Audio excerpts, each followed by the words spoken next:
Assalamualaikum warahmatullahi ta'ala wabarakatuh. Alhamdulillahirabbil alamin. Wassalatu wassalamu ala asyrafil anbiya'i wal mursalin wa ala alihi wa sahbihi ajma'in. Subhanaka la ilma lana illa ma 'allamtana innaka antal alimul hakim. Rabbi shrah li sadri wa yassir li amri wahlul 'uqdatam min lisani yafqahu qawli. Rabbi yassir wa la tu'assir wa tammim bil khair, amma ba'd. Para penonton dan sahabat-sahabat yang dirahmati dan dikasihi sekalian, pertamanya marilah sama-sama kita mengaturkan rasa syukur yang tak terhingga kita kepada Allah di atas di mana peluang yang Allah kurniakan pada kita untuk kita belajar tentang satu suasana bagaimana untuk menjadikan satu suasana masa yang akan datang nanti, masa-masa yang indah yang kita akan lalui dalam kehidupan kita ini.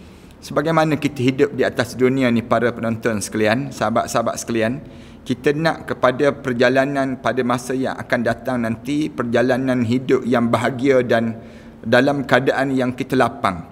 Demikian juga dalam waktu mana kita hidup dalam kubur nanti, kita diajar supaya bila kita masuk dalam kubur nanti, kubur kita ni menjadi indah dan juga menjadi satu tempat yang menenangkan pada kita.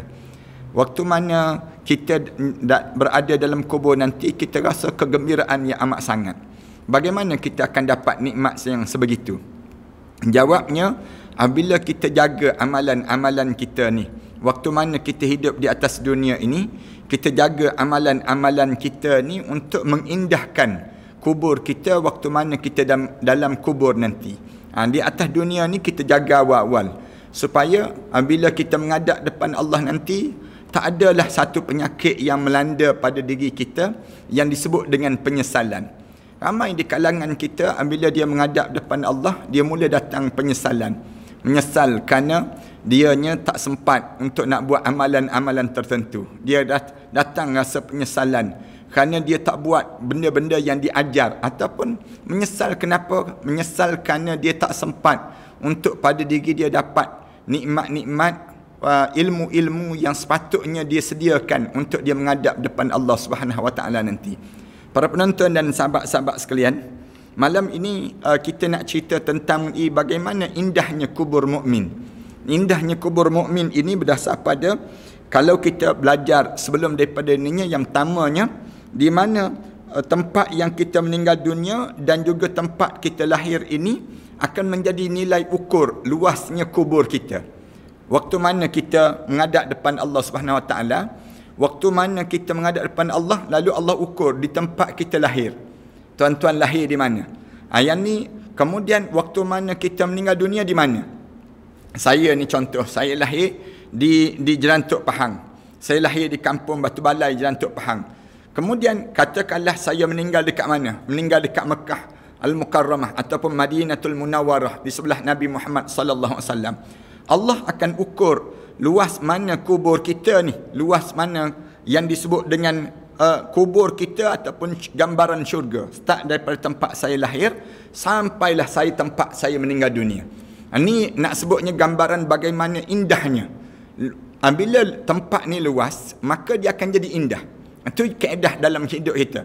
Tapi kalau tempat kita ni jadi sempit, katakanlah tempat yang kita tinggal tu sempit, dia akan jadi serabut. Kerana banyak benda yang akan duduk dan bersekitar dengan diri kita. Lalu bila kita lapang, luas, maka di waktu tersebut kita akan rasa nikmat. Nikmat ni akan terjadi. Penting pada diri kita ni, orang mukmin bila masuk dalam kubur, kubur dia menjadi kubur yang luas, kubur yang lapang. Dan bila luas dan lapang ini akan menjadikan pada diri dia, menjadikan kenikmatan dalam kehidupan dia waktu mana dia berada dalam kubur nanti. Itu asas dipanggil demikian. Yang keduanya, kita kena ingat bahawa nikmat lagi berada dalam kuburnya, di mana dia akan diluaskan kuburnya sejauh mana keberadaannya daripada keluarganya.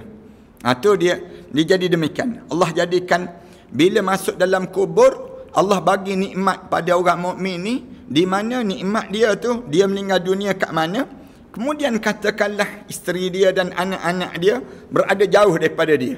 Sejauh itulah Allah akan lapangkan kuburnya. Dua, dalam perbincangan kita sebelum daripada ni, Kemudian yang ketiganya, kubur orang mukmin ni akan bercahaya. Bercahaya dengan cahaya yang menjadikan taman dia akan berubah menjadi warna hijau yang cantik. Ini yang kita sebut sebelum daripada ni. Bagaimana besarnya nilai kubur orang mukmin. Bila masuk dalam kubur bercahaya, kemudian cahaya tersebut luas hingga 70 depa. 70 depa dan diberi cahaya bulan purnama pada malam hari. Nampak kubur dia ni bercahaya, seni dia panggil. Macam tuan-tuan duduk dalam majlis kita ni, katakanlah kuliah kita ni gelap. Bila kuliah kita ni gelap, tak nampak, kita pun rasa tak tenang. Demikian waktu mana kita menghadap depan Allah Subhanahu Wa Taala nanti. Bila kita berada dalam kubur, kita cahaya menerangi kawasan kita ni. Bila kita bercahaya, kubur kita ni bercahaya. Bercahaya ni daripada mana? Di antaranya daripada ilmu yang ada, daripada wuduk yang dilakukan. Cahaya daripada mana? Cahaya daripada keimanan yang ada pada diri seorang. Menyebabkan kubur dia ni terang je. Terang ni, bila terang, kita ni jadi tak takut. Tu keedah dia. Bila orang mukmin ni berada dalam kubur, dia akan rasa sonok je. Kenapa? Dia tak rasa takut, rasa gayat, rasa bimbang, tak ada pada diri dia. Punca daripada mana? Punca daripada yang namakan dengan cahaya yang indah, yang menerangi warna hijau yang sekitar pada tubuh badan dia ni, dalam keadaan yang menjadikan diri dia rasa tenang dan aman pada diri seseorang. Kemudian dalam masa yang sama juga, yang keempat, kubur dia akan diluaskan. Yang ni di antara indahnya kubur orang mukmin. Kubur orang mukmin ni akan jadi luas. Seluas mana? Seluas kuburnya.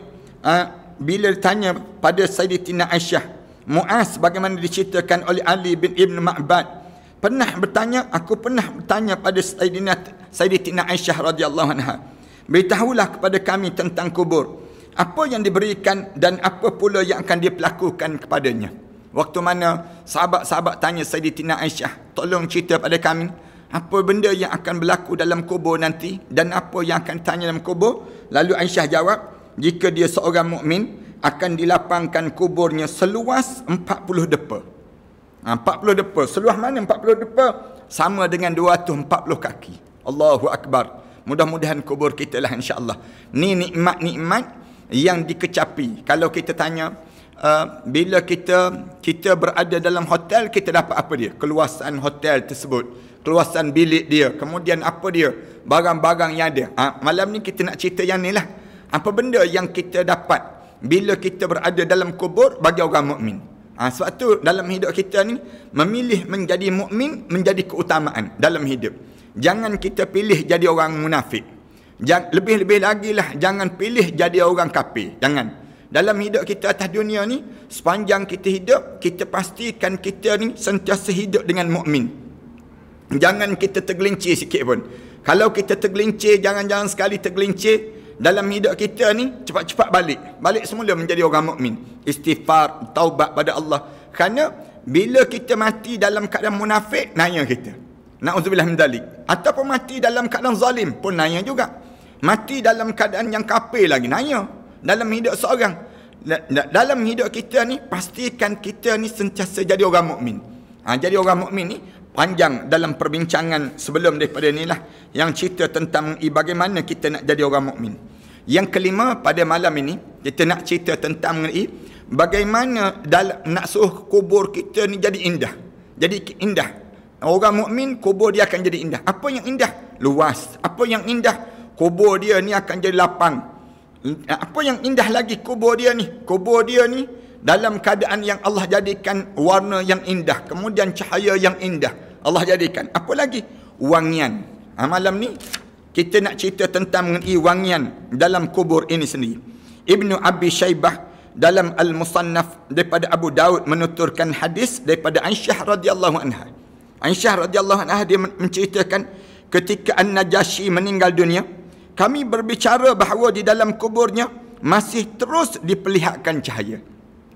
Nak sebutnya Raja An-Najasyi, di antara orang yang di mana dianya duduk jauh dengan Rasulullah sallallahu alaihi wasallam, tapi tiba-tiba dia beriman pada Allah dan dia meninggal dunia, lalu dia termasuk di kalangan orang-orang yang saleh. Ini perbincangan panjang dalam kerajaan Najasyi ini sendiri. Sementara Abu Nu'aim menuturkan, nak sebutnya wangian ini kita boleh perhatikan dalam cerita yang disebut begini. Fudail Abu Al-Fadl At-Tusi menuturkan riwayat daripada Uyunul Akhbar sebagai hadis marfu' dengan sanad daripada Umar. Siapa sahaja yang menerangi masjid-masjid Allah dengan sesuatu, Allah akan menerangi kuburnya kelak. Sesiapa yang sahaja yang menyebarkan bau wangi di dalamnya, Allah akan menyebarkan di dalam kuburnya bau wangi daripada syurga Allah Subhanahu Wa Taala. Allahu Akbar. Ni kena ingat betul-betul ya. Dalam hidup kita ni, Sayyidina Umar sebut dengan sanad daripada Sayyidina Umar sebut, siapa-siapa yang dia kerja dia menerangi masjid-masjid Allah, hidup atas dunia ni, dia pastikan bercahaya masjid-masjid Allah. Maksudnya apa dia? Dia menghidupkan majlis-majlis ilmu di masjid-masjid Allah. Ataupun dia ni sama ada dia menjadikan masjid itu bercahaya lah. Nampak bila orang dah lalu saja orang tengok, oh cahaya terang benderang. Nampak sama ada catnya, sama ada bersihnya, sama ada masjid ni dia, kalau masjid tu makmur dia akan bercahaya terus. Itu kaedah dalam kehidupan kita lah. Bila kita ni perhati pada ada masjid-masjid kita tengok malap je, kau penuh dengan daun-daun kayu yang usang. Tanda apa dia? Masjid ni tak bercahaya. Ada masjid yang kita pergi tengok bersih je, bercahaya je. Masjid tu terang benderang. Sama ada dia masukkan lampu, sama ada dia pasangkan pelita-pelita, sama ada dia mencantikkan masjid tersebut dengan keindahan. Allah akan jadikan, katanya disebut dalam riwayat ini, kata Allah akan menerangkan kuburnya kelak. Siapa nak suruh kubur dia terangkan masjid. Itu cara mudahnya bahasa kita. Siapa yang nak suruh kubur dia gelap, jangan pergi masjid. Duduk je. Cuma dalam tempoh kita sekarang ni tak boleh pergi masjid. Punca apa? Punca COVID-19 ini. Tak boleh pergi masjid pun, orang yang dah biasa pergi masjid, dia dapat pahala pergi masjid. Walaupun dia tak pergi masjid, tapi dia dapat pahala dia pergi masjid. Dengan cara dia dah biasa sebelum daripada ni. Jangan pula kita sebelum daripada ni, kita tak biasa. Tapi bila dah berlaku COVID-19 ini, kita pula kalut nak pergi masjid. Oh, kita pun sebut. Dia kata pasar raya dah buka, kemudian yang lain semua dah buka, masjid pula tak buka. Bila nak buka? Kita hanya sibuk provok, dia panggil demikian. Ni orang yang tak cerdik. Saya ulang banyak kali. Jangan tunjuk sangat kita tak cerdik, jangan. Biar nampak kita ni belajar. Biar ada orang yang belajar usul fiqh, orang yang belajar tentang qawaid fiqhiyah, dia tahu tentang hikmah di sebalik kita tak boleh pergi ni sendiri. Dia ada hikmah dia, ada qawaid dia yang disusun, ada usul dia, usul fiqh. Bagaimana kita dalam menyusun kaedah diri kita ni, menyelamatkan nyawa kita ni, jangan sampai peringkat kita terdedah. Orang kata, tu pergi pasar raya boleh. Sama ke pasar raya dengan masjid? Sama ke? Masjid ni tahu jauh lebih tinggi nilai dia dibandingkan dengan pasar raya tu. Pasar raya ni, kalau kita nak pergilah dari pasar raya. Cuma masjid, tolong jangan lagi. Kenapa? Kita tak nak mendatangkan fitnah. Bila datang daripada masjid, COVID ni berlaku di masjid, tersebar dalam keadaan demikian, bau fitnah yang lebih dahsyat. Ini dipanggil qawaid yang ada dalam kaedah hukum-hukum fiqh ni sendiri. Cuma lepas pada ni, katakanlah dibuka balik, kita nak tengok orang yang sibuk tulis, orang yang sibuk provok ini, dia datang tak datang masjid. Biasanya orang macam ni jenis provok je, jenis cakap sembang kencang, dia panggil demikian, cakap besar. Bila kita suruh azan pun bertukar-tukar lagi, hayya ala salah dengan hayya al falah pun tak betul. Nak sebutnya gambaran bagaimana di kalangan orang kita ni. Ada yang jenis demikian, provoknya boleh tahan. Tulisan dia bukan main lagi dalam tulisan dia. Kata macam-macam gaya tulisan. Bila kita suruh dia pergi duduk di masjid, menghidupkan masjid, tak hidup-hidup pun. Orang yang jenis demikian pun ada juga. Yang sebegitu kita jangan layan orang yang demikian. Cuma saya nak sebutnya bahawa berdasar pada hadis ni sebut bahawa siapa-siapa yang dia menerangkan masjid, menerangi masjid, maksudnya orang yang dia menghidup dan memakmurkan masjid, Allah akan terangkan kubur dia dalam kubur nanti. Yang kedua, Yang kedua, siapa yang menyebarkan bau wangian di dalam masjid. Dan kadang-kadang kan kita pergi masjid, tengok ada minyak-minyak atar. Kadang-kadang ada perfume yang dibenarkan. Letaklah perfume di situ, bau wangi je masjid. Siapa yang mewangikan masjid, kubur dia akan jadi wangi. Kan kalau kita pergi ke Masjid Nabawi kan, dibakar bukhur. Bakar bukhur tu bau wangi semerbak. Bau wangi semerbak, bau kita ni, lekat di baju kita ni. Orang ni, bila dia masuk dalam kubur nanti, bau wangi kubur dia. Allah jadikan kelebihan bagi orang mukmin, orang yang hidup dalam keadaan yang mereka ni sentiasa dalam keadaan yang mereka mewangikan masyarakat. Sebab tu Islam ni agama yang bersih, agama yang wangi, dia panggil mereka. Kita ni jangan alergi dengan dengan kebersihan. Jangan alergi dengan wangi-wangian. Ada orang dia tak bolehlah bau ni, pening kepala dia sebut demikian. Jangan demikian pada diri kita. Bila kita ni bauan, alhamdulillah. Kerana dalam kubur nanti kita nak kubur kita jadi bau wangi. Sebab tu disunatkan bila kita nak pergi solat pakai wangi-wangian. Makruh bila kita nak pergi solat makan durian, misal contohnya. Nak pergi solat berjemaah, tiba-tiba kita makan jering, petai, makan makanan yang menyebabkan makan bawang-bawang dan sebagainya. Bau sendawa tu bau ada orang lain, makruh hukum dia.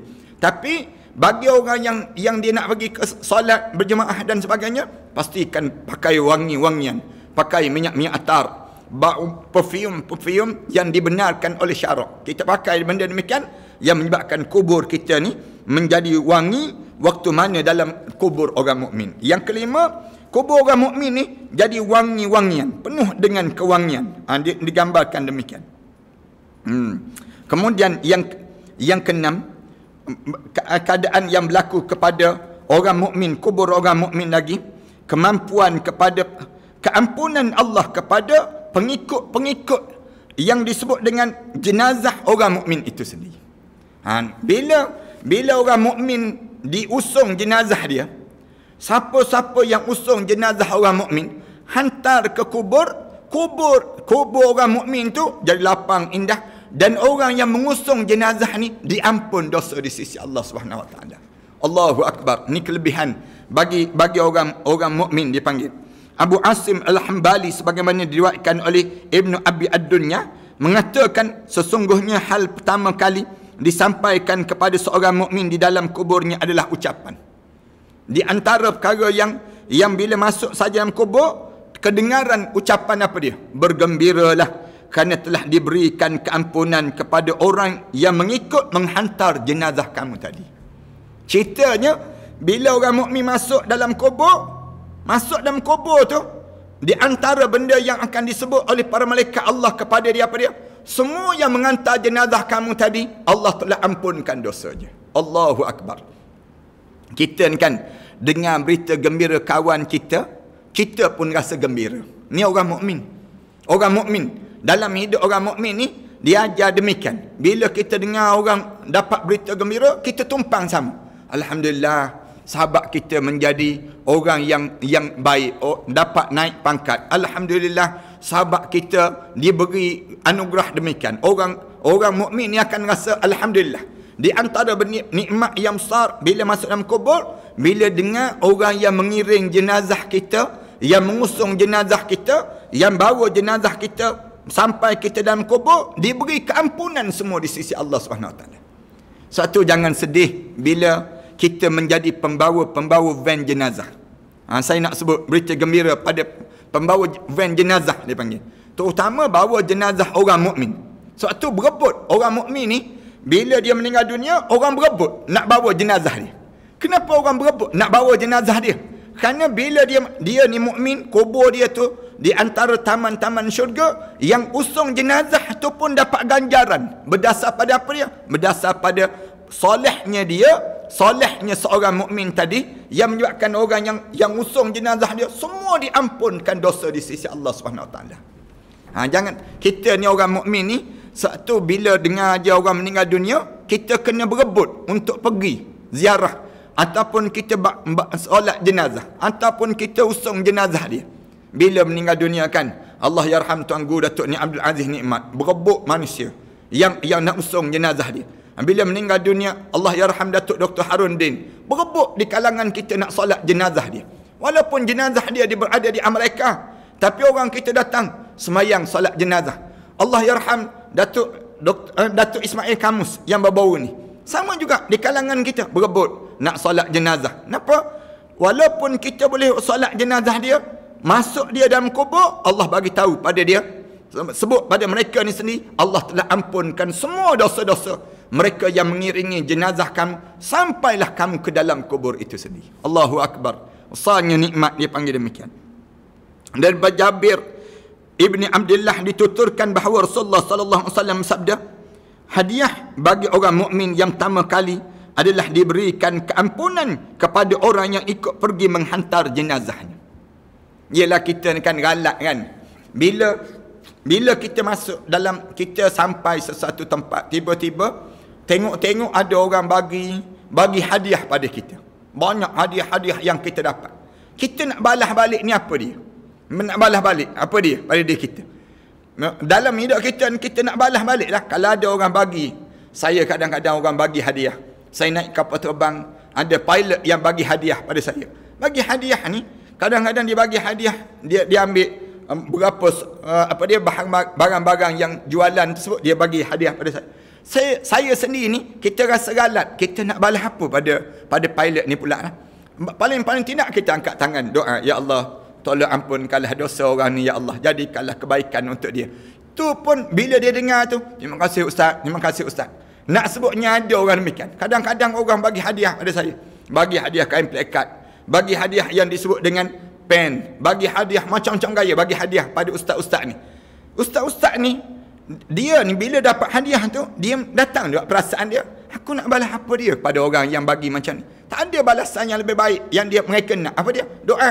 Ya Allah, jadikanlah keampunan, jadikanlah tunaikanlah hajat sahabat-sahabat saya ni.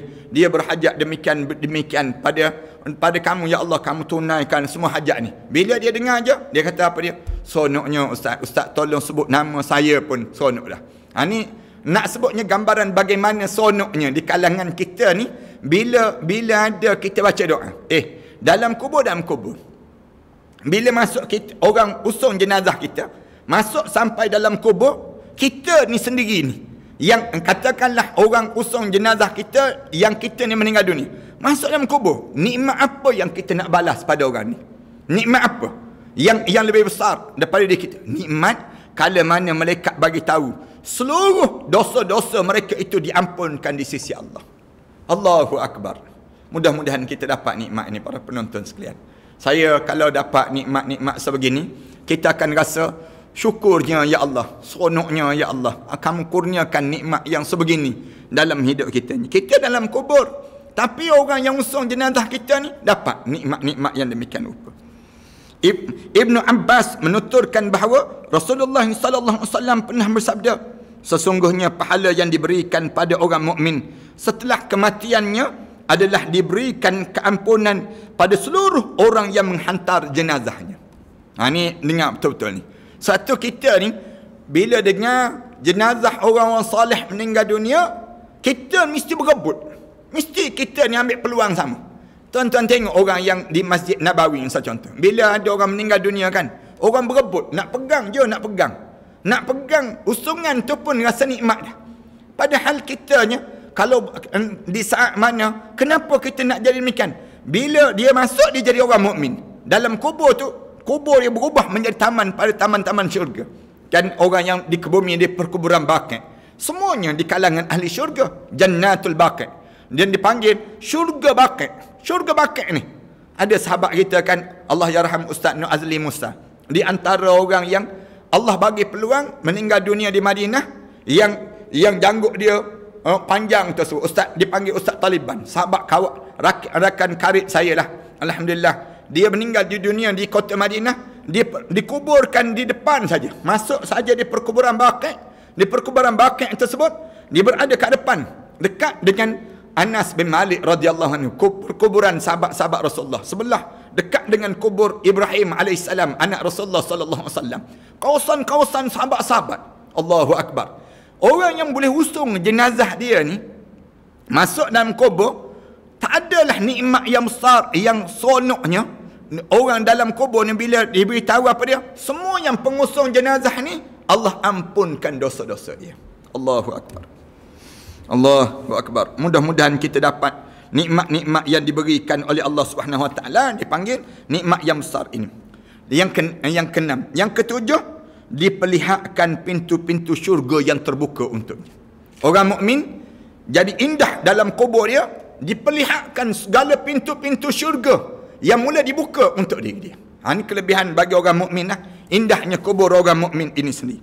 Yang ni berdasar pada yang disebutkan oleh disebut Ali bin Abi Talib karramallahu wajhah, menuturkan bahawa Rasulullah sallallahu alaihi wasallam bersabda, siapa saja yang mengucap kalimah la ilaha illallahul malik al-haqqul mubin setiap hari sebanyak 100 kali, la ilaha illallahul malikul haqqul mubin, sehari sebanyak 100 kali, Rasulullah sebut bagi dia keselamatan daripada kefakiran.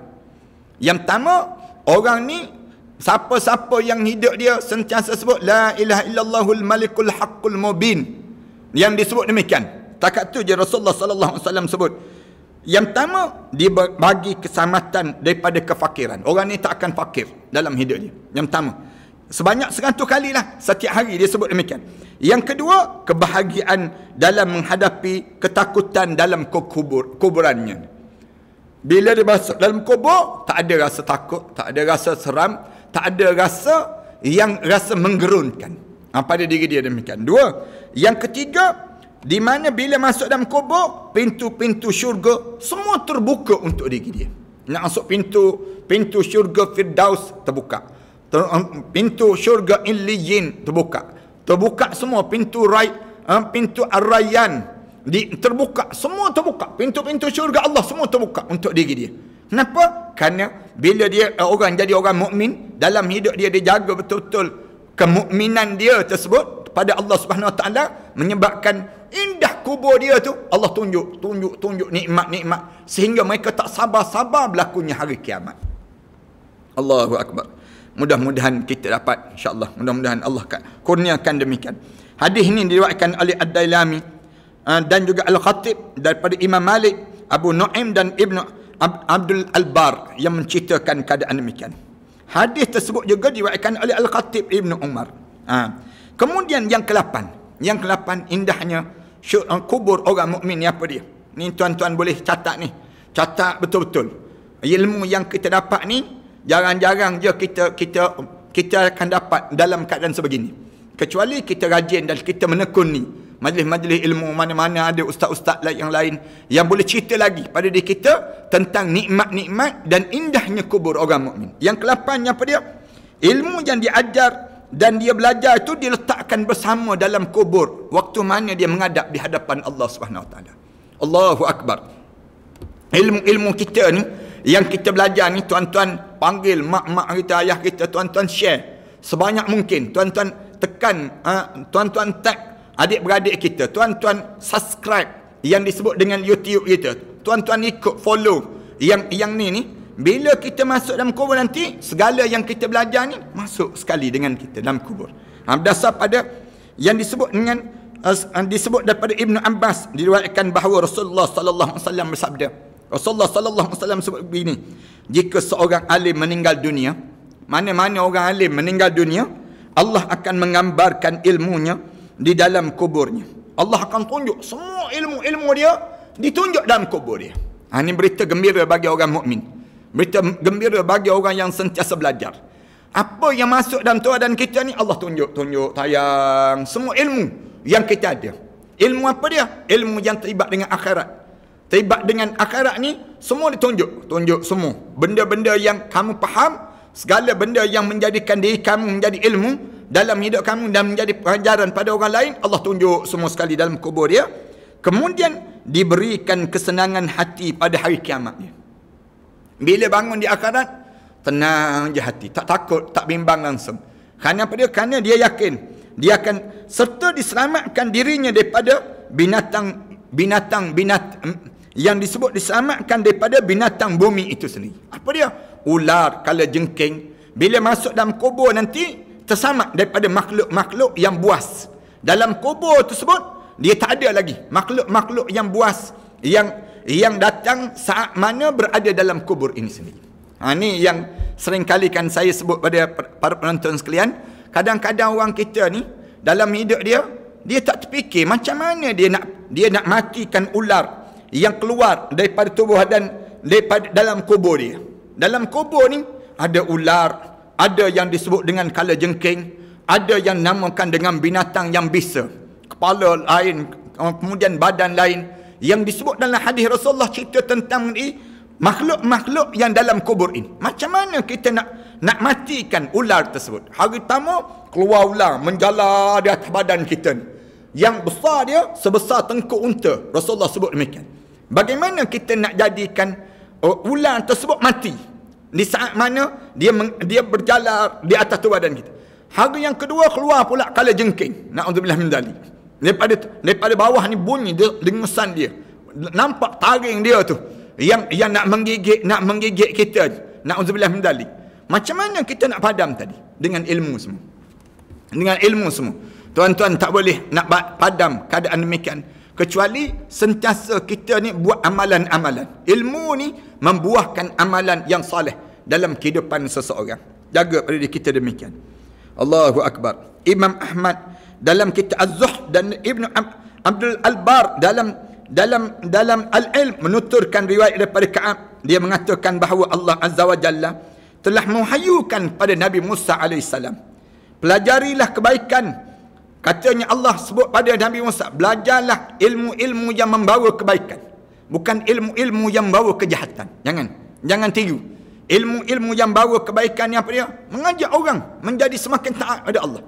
Tuan-tuan jangan terpengaruh dengan apa dia? Dengan provokasi-provokasi yang ada dalam masyarakat kita, dalam tulisan-tulisan yang ditulis oleh masyarakat kita ni.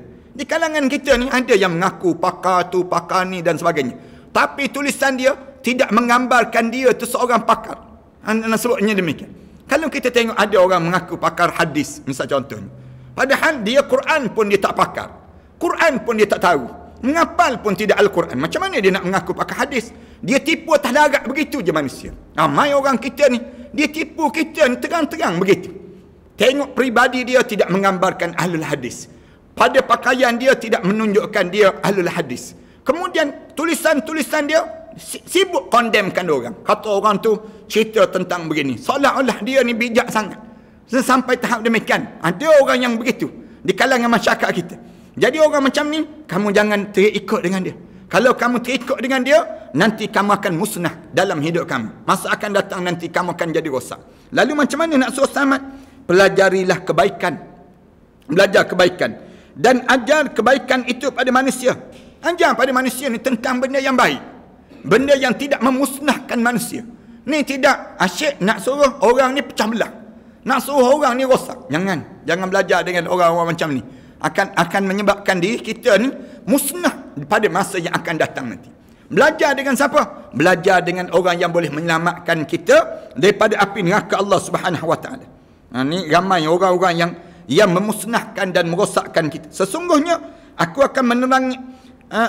akan menerangi kubur para pengajar dan orang yang mencari ilmu sehingga mereka tidak rasa takut dengan keadaan kubur mereka itu. Rasulullah sallallahu alaihi wasallam sebut demikian. Siapa-siapa yang dia hidup belajar tentang diajar kepada Nabi Musa ni sebut, Allah Subhanahu Wa Taala sebut, aku akan terangkan kubur dia. Aku akan bagi pada diri dia nikmat-nikmat yang banyak. Hasil daripada mana? Ilmu-ilmu yang dia belajar sehingga dia mentaati perintah Allah Subhanahu Wa Taala. Sebab itu Allah Subhanahu Wa Taala sebut, innama yakhshallaha min ibadihil ulama. Hanya yang takut pada Allah di kalangan hamba aku ni ialah di kalangan alim ulama. Ulama, orang yang ulama ni innama yakhshallah. Ulama-ulama ni kamu jangan condemn dia, jangan kamu petikai dia, jangan kamu lanyak dia, kamu kata macam-macam gaya penunggang agama dan sebagainya pada dia, jangan. Kenapa? Dia ni orang yang takut ada Allah. Orang yang takut ada Allah ni dia dekat dengan Allah. Kamu jangan main-main dengan orang yang demikian. Kerana apa dia? Kerana Allah kurniakan kelebihan dalam kehidupan dia dengan ilmu-ilmu. Bila dia masuk dalam kubur tersebut, bercahaya kubur dia dan Allah akan jadikan ketenangan dan kelapangan dalam kehidupan mereka semua. Kita kena jadi sampai peringkat tu. Itulah perhatian sekalian. Jangan jadi sampai peringkat kita ni orang yang hanya bijak menjadi apa dia? Facebooker tu, yang jenis Instagramer begitu saja. Tapi kita tak menjadi orang yang faqih dalam agama Allah Subhanahu Wa Taala. Rugi orang panggil demikian. Yang kesembilan, dia akan dapat bila orang mukmin ni masuk dalam kubur, dia dapat ketenangan dan kebahagiaan. Ni kelebihan orang mukmin. Bila masuk dalam kubur, orang mukmin ni saat mana masuk dalam kubur dia menjadi ketenangan dan kebahagiaan yang dia akan rasai. Ni indahnya kubur orang mukmin. Tajuk yang kita bincang. Macam mana indah tersebut? Indahnya dia akan rasa tenang. Dia rasa lapang je pada diri dia. Tak ada pada diri dia ni rasa pada diri dia rasa kenapa aku begini, kenapa? Tak ada dah. Nikmat-nikmat yang tak sabar-sabar dinikmati. Orang mukmin bila masuk saja dalam kubur, dia rasa nikmat itu besar dalam hidup dia. Ja'far Ibn Muhammad menuturkan hadis daripada ayah dia yang diterima daripada datuk dia. Dia berkata bahawa Rasulullah sallallahu alaihi wasallam sabda. Rasulullah sallallahu alaihi wasallam sebut, tidaklah seorang membahagiakan seorang mukmin melainkan daripada kebahagiaan itu Allah mencipta baginya malaikat yang mengabdikan dan mengesakannya.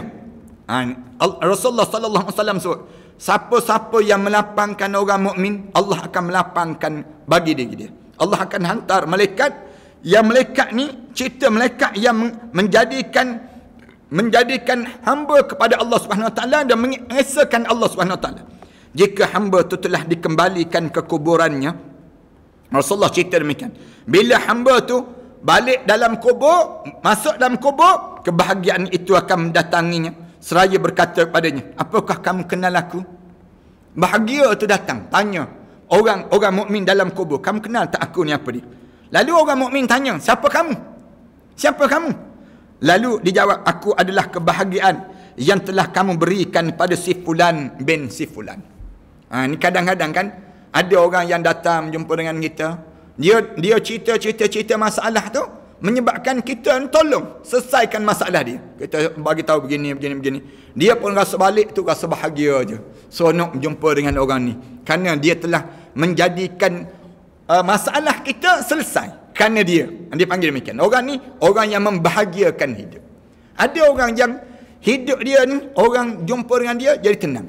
Ada orang yang jumpa dengan dia jadi serabut. Ada orang yang demikian. Kita ni kan ada orang yang kita nak jumpa dan ada orang yang kita tak nak jumpa. Dia panggil demikian. Dalam hidup kita ni ada orang yang kalau kita berjumpa dengan dia, kita selesai masalah. Orang ni bila masuk dalam kubur nanti bahagia. Allah jadikan kebahagiaan dalam hidup. Ada orang yang kita berjumpa dengan dia, semakin berjumpa semakin tension kita. Menyesal berjumpa dengan dia. Ada kadang-kadang kan, minta maaf nak sebut, kadang-kadang kita berjumpa dengan beberapa orang doktor. Kita berjumpa dengan doktor yang pertama. Doktor yang pertama ni bila dia cerita pada kita tu, lagi tertekan kita. Allah susahnya, payahnya dan sebagainya. Doktor ni kata penyakit ni boleh bawa kematian. Kalau begini kita pun jadi tertekan. Yang ni bahaya ni doktor ni. Doktor ni bahaya. Ada doktor kita berjumpa dengan dia, doktor ni sebut, jangan takutlah, sikit je. Yang ni kita akan selesaikan begini. Dia tolong pula. Doktor ni doktor yang membahagiakan orang. Doktor yang macam ni bila masuk dalam kubur nanti, Allah jadikan kebahagiaan untuk diri dia. Kerana dia demikian meneguhkan ucapan kamu, memberikan kesaksian pada hari kiamat, memberi syafaat pada kamu dan memperlihatkan tempat kamu dalam syurga nanti. Itu cara demikian. Kemudian yang akhir sekali, apa dia menjadi kubur orang mukmin ni indah, dijaga oleh para malaikat Allah Subhanahu Wa Taala. Masuk je dalam kubur kita dikawal oleh para malaikat Allah. Pengawal ini penuh, dalam keadaan penuh. Nak sebutnya terjaga. Bila masuk dalam kubur je, kubur kita ni semua dikawal. Sebelah kanan, kiri, belakang, depan dikawal oleh para malaikat Allah. Seumpama kita ni dalam keadaan lebih daripada yang di-Pertuan Agung, lebih daripada segala-galanya, dikawal oleh malaikat-malaikat ni, jaga supaya apa dia? Tidak ada yang namakan dengan kesengsaraan datang untuk merosakkan pada diri dia. Abu Bakar As-Siddiq karramallahu wajhah, Abu Bakar As-Siddiq menuturkan bahawa Rasulullah sallallahu alaihi wasallam bersabda, Nabi Musa pernah bertanya, Tuhanku, apa yang diberikan bagi orang yang menjenguk orang sakit Apa yang kamu akan beri ya Allah kalau ada seorang yang suka menziarahi orang sakit ya Allah? Lalu Allah berfirman pada Nabi Musa, ditugaskan padanya 2 malaikat yang akan menjenguknya di dalam kubur sehingga dia dibangkitkan di akhirat nanti. Mana-mana orang yang suka ziarah orang sakit, baca doa pada orang sakit, kemudian dia meninggal dunia. Bila dia meninggal dunia masuk dalam kubur nanti, ada malaikat yang jaga diri dia. Jaga. Kerana apa dia? Atas dunia dahulu, dia tolong pergi baca doa pada orang sakit. Dia tolong bantu orang sakit. Bila masuk dalam kubur, kubur dia akan dijaga oleh para malaikat Allah Subhanahu Wa Taala. Tuan-tuan, malam ni kita telah cerita tentang 10 keindahan syurga Allah Subhanahu Wa Taala. Bagaimana orang mukmin akan rasa nikmat syurga Allah. Mudah-mudahan 10-10 tadi akan dapat pada kita, dan kita akan diberi kenikmatan yang indah dan yang besar di sisi Allah Subhanahu Wa Taala. Terima kasih di atas kesempatan yang baik pada malam yang baik ini. Mudah-mudahan Allah jadikan kebaikan yang terusan di kalangan kita, dan Allah masukkan kita di kalangan hamba-hamba Allah yang diberi kuburnya di antara taman-taman syurga. Semua yang hadir pada malam ni, semua yang taib amin pada malam ini, ataupun semua di kalangan kita yang bersama ataupun yang subscribe malam ini, yang turut serta dalam program kita malam ini di Instagram, di YouTube dan juga dalam Facebook ini, insya-Allah mudah-mudahan kalian semua di kalangan ahli syurga Allah Subhanahu Wa Taala. Mudah-mudahan Allah jadikan demikian, insya-Allah. Terima kasih di atas kebersamaan pada malam yang baik ini. Aku qouli hadza wa astaghfirullah li wa lakum. Wassalamualaikum warahmatullahi taala wabarakatuh. Bismillahirrahmanirrahim. Alhamdulillahirabbil alamin. Wassalatu wassalamu ala asyrafil anbiya'i wal mursalin wa ala alihi wa sahbihi ajma'in. Rabbana iftah bainana wa bain qaumina bil haqq wa anta khairul fatihin. Rabbana zalamna anfusana wa in lam taghfir lana wa tarhamna lanakuna minal khasirin. Rabbana wa tub alaina innaka antat tawwabur rahim. Rabbana atina fid dunya hasanah wa fil akhirati hasanah wa qina adzaban nar. Walhamdulillahi rabbil alamin.